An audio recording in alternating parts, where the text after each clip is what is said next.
ഞാൻ ചെന്നപ്പോഴത്തേനും പത്രക്കാർ വരുന്നു എടുത്തിടുന്നു, ആ പ്രിയങ്ക അറസ്റ്റിൽ നിന്ന് വരെ പറഞ്ഞു കഴിഞ്ഞു. അതെന്തുകൊണ്ടാണ്? അവരുടെ ഇത് റീച്ച് ആവണം. അത് പ്രിയങ്ക അറസ്റ്റ് ചെയ്യുമോ, തല്ലി കൊല്ലുമോ, പ്രിയങ്ക തൂങ്ങി മരിച്ചു. എത്ര പേര് എന്നെ വിളിച്ചു ചോദിച്ചു, വേറെ ഏതോ പ്രിയങ്കയോ? എൻ്റെ അടുത്ത് ചേച്ചി ഫോണ് പ്രിയങ്ക ചേച്ചി ഉണ്ടോ? ഞാനാണല്ലോ. ശരി ശരി. പിന്നെയാണ് ഞാൻ കാണുന്നത് ഫേസ്ബുക്കിൽ പ്രിയങ്ക തൂങ്ങി മരിച്ചത്.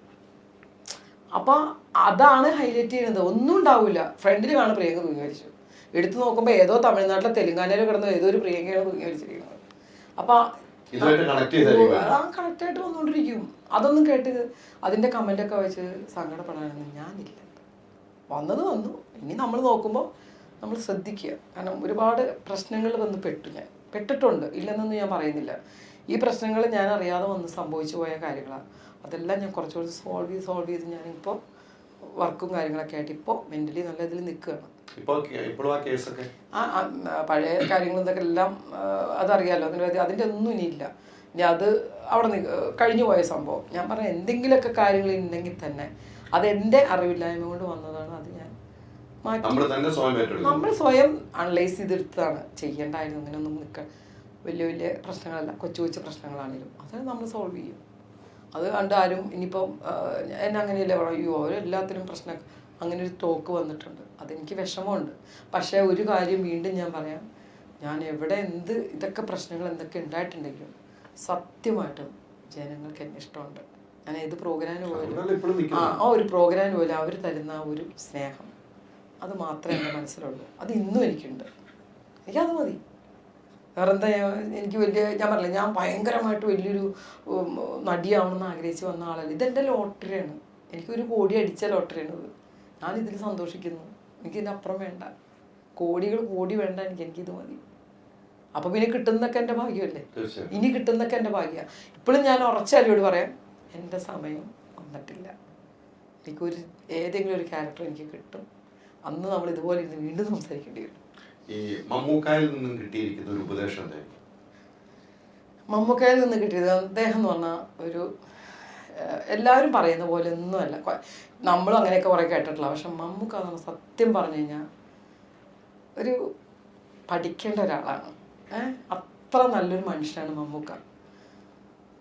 എനിക്ക് ഭയങ്കര ബഹുമാനവും. ഞാൻ അഭിനയിച്ച 2-3 പടം അഭിനയിച്ചിട്ടുണ്ട്. മധുരാജയാണെങ്കിലും പ്രമാണിയാണെങ്കിലും ഓർമ്മകളും ഉണ്ടായിരിക്കണം. പണ്ടത്തെ TV ചന്ദ്രനാഥൻ്റെ പടം തൊട്ട് മമ്മൂക്കയുടെ കൂടെ അഭിനയിച്ചിട്ടുണ്ട്. ശരിക്കും അദ്ദേഹത്തെ കണ്ട് അദ്ദേഹത്തിൻ്റെ ജീവിതശൈലി കണ്ട് പഠിക്കണം എന്ന് ആഗ്രഹിക്കുന്ന ഒരാളാണ് ഞാൻ. ശരിക്കും അദ്ദേഹം ഒരു പോസിറ്റീവ് എനർജിയാണ് എല്ലാവർക്കും. എനിക്കങ്ങനെ തോന്നിയിട്ടുള്ളൂ. ലാലേട്ടൻ നമ്മുടെ ഇപ്പോൾ ലാലേട്ടനെ പറയുന്നത് നമ്മുടെ കുടുംബത്തിലൊരു അംഗം. വേറെ ഒന്നും അതിനകത്ത് പറയാനില്ല.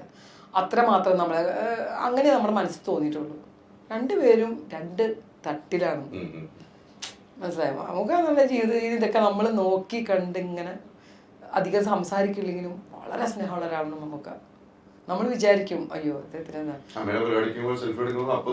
പിന്നെ അതാ ഞങ്ങൾ അമ്മ എന്ന് പറഞ്ഞ സംഘടനയുടെ മീറ്റിംഗ് എന്ന് പറഞ്ഞാൽ ഞങ്ങൾക്ക് ഉത്സവമാണ്, ആഘോഷമാണ്.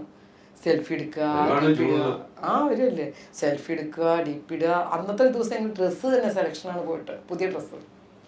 ലാലേട്ടൻ പിന്നെ അറിയാലോ, എല്ലാവർക്കും അറിയാവുന്ന പോലെ ഒരു കുടുംബം, നമ്മുടെ ഒരു അടുത്തുള്ള ബന്ധം, അങ്ങനെയുള്ള ഒരു ഇതേ നമുക്ക് ഫീൽ ചെയ്യുള്ളൂ ലാലേട്ടൻ്റെ കൂടെ നമ്മൾ സംസാരിക്കുമ്പോൾ. പിന്നീട് ഇവരുടെ കൂടെയൊക്കെ സിനിമകൾ ഇപ്പൊ ഇല്ലല്ലോ, ഇവരോട് ചോദിക്കാറുണ്ടോ എന്താണ് എനിക്ക് കിട്ടുന്നില്ലല്ലോ? ഞാൻ അങ്ങനെ ചോദിക്കാറില്ല, പക്ഷെ ഞാൻ ശ്രദ്ധിക്കാറുണ്ട്. ഇപ്പോൾ ലാലേട്ടൻ്റെ ഒരു പടം ഇറങ്ങിയാൽ നോക്കും, എനിക്ക് പറ്റിയ ക്യാരക്ടർ വല്ലതും ഉണ്ടോ.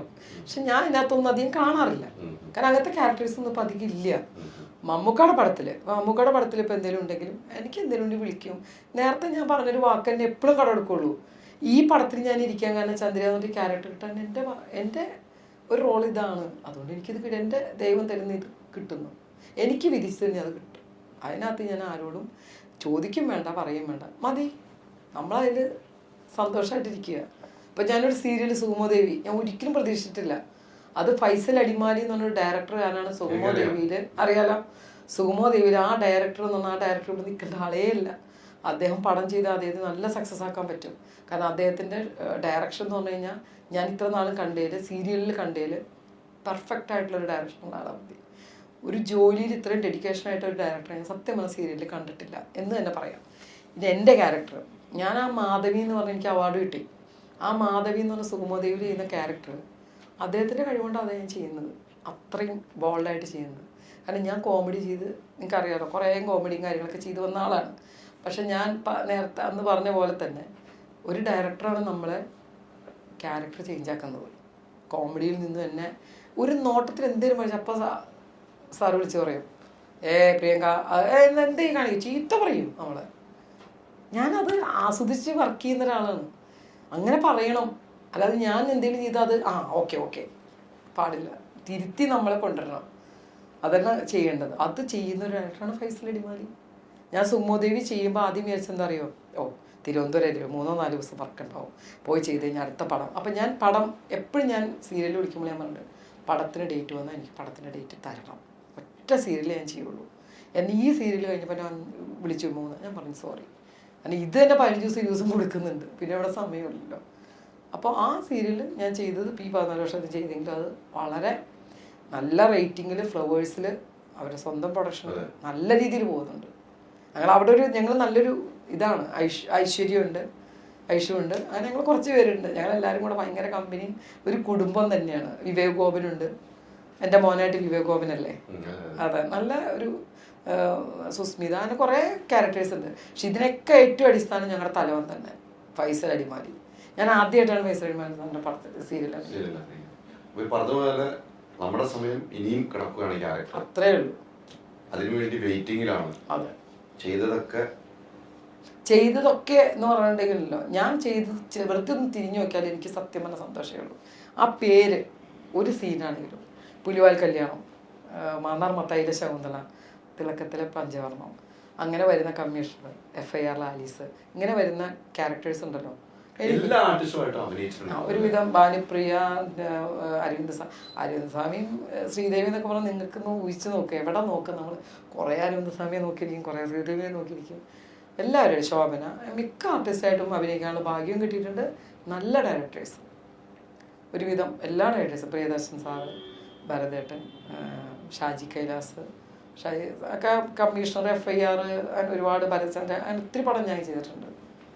അല്ല, അഭിനയിക്കാനുള്ളതൊക്കെ എനിക്ക് കിട്ടിയിട്ടുണ്ട്. പിന്നെ ഞാൻ പറഞ്ഞില്ലേ, ഇതുവരെയുള്ളത് എനിക്ക് സത്യം പറഞ്ഞാൽ വലിയൊരു ലോട്ടറി തന്നെയാണ്, ഇതിനപ്പുറം ചിന്തിക്കുന്നില്ല ഞാൻ. ഇനിയും നമുക്ക് പറ്റിയ കഥാപാത്രങ്ങൾ വരും, അതിനു വേണ്ടിയാണ് വെയിറ്റിംഗ്. വരും, വരാതിരിക്കില്ല. അതെല്ലാവരും എന്നോട് ഒരുപാട് പേര് പറഞ്ഞ ഒറ്റ കാര്യമുള്ളൂ, ഞങ്ങളുടെ പ്രാർത്ഥന കൂടെ ഉണ്ടാവും, പ്രിയങ്കയ്ക്ക് ഇതല്ല, നല്ല ക്യാരക്ടറിനും വരും, വരട്ടെ. ഞാൻ പറഞ്ഞില്ലേ, പ്രായം എത്ര പോയാലും ഇനി എനിക്ക് ഒത്തിരി വയസ്സായിട്ടായിരിക്കും വരുന്നത്, പക്ഷെ ഞാൻ എല്ലാവരും ഇങ്ങനെ തന്നെ നിന്നാൽ മതി, നമ്മൾ അഭിനയിക്കുമെന്നേ. ഓക്സിജനിൽ വമ്പിച്ച വിലക്കുറവുമായി കേരളം കൂളാകും AC discount sale. Oxygen, the cooling expert.